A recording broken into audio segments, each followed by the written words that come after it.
Halo Sobat E-commerce, seringkali kita mendengar kata-kata kepemimpinan dan slogan yang mengikutinya. Tapi, tahukah kalian tentang definisi, fungsi, dan peran dari kepemimpinan itu tersendiri? Oke, tanpa perlu lama-lama lagi, yuk kita simak videonya.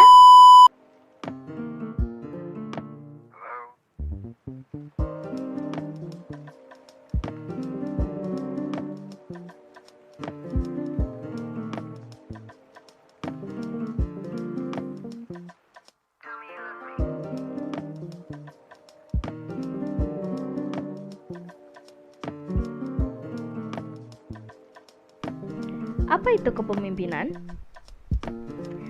Kepemimpinan merupakan suatu ilmu yang mengkaji secara komprehensif tentang bagaimana mengarahkan, mempengaruhi, mengawasi orang lain untuk mengerjakan tugas sesuai dengan perintah yang direncanakan. Lalu, apa sajakah fungsi dari kepemimpinan itu? Fungsi instruktif. Pemimpin berfungsi sebagai komunikator yang menentukan semua aspek di dalam ruang lingkup sebuah organisasi. Fungsi konsultatif.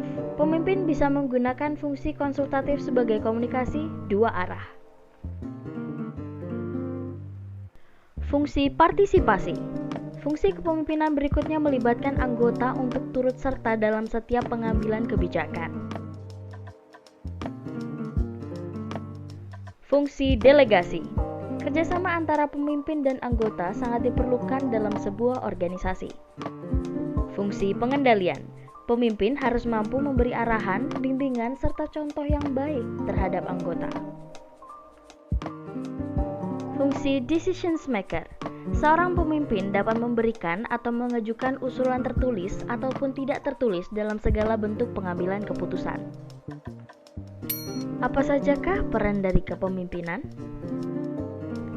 Menciptakan visi bagi organisasi yang memuat pernyataan tentang plan atau pandangan ke depannya untuk organisasi tersebut. Menganalisa dan menempatkan personel yang berkaitan dengan bidangnya, atau dengan kata lain seorang pemimpin harus mampu membaca potensi anggotanya. Mempertanggungjawabkan setiap pengambilan keputusan yang melibatkan suatu instansi atau organisasi yang dipimpin. Bertanggung jawab dalam membimbing dan memandu setiap anggota, melakukan perencanaan yang menyeluruh dan merata sebagai penanggung jawab, melakukan prediksi terhadap hambatan-hambatan yang muncul. Identifikasi peran pemimpin.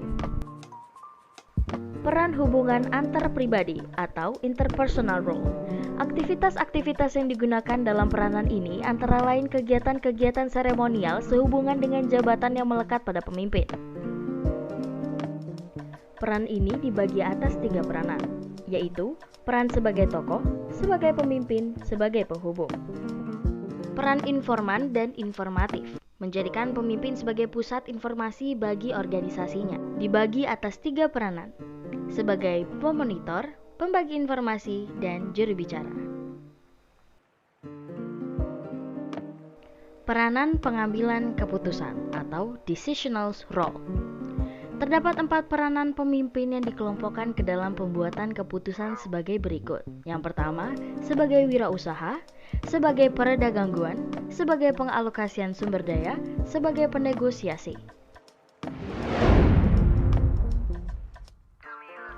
Kesimpulan yang dapat kita ambil pada prosesi pembelajaran kali ini ialah menjadi seorang pemimpin harus paham mengenai tanggung jawab dan apa yang dilakukannya. Sehingga ketika anggota mengikuti apa yang dilakukannya, pemimpin harus bisa merasa bertanggung jawab. Menjadi seorang pemimpin juga harus mampu menggerakkan, bukan hanya mendikte pengikutnya. Menggerakkan di sini berarti mampu membawa nyawa, memberi nuansa, dan membuat orang lain tergerak. Jadilah seorang pemimpin yang mengembangkan paham leadership with authority dan juga memperdalam paham leadership is an actions, not positions. Leadership is earned, not given. Terima kasih dan sampai jumpa.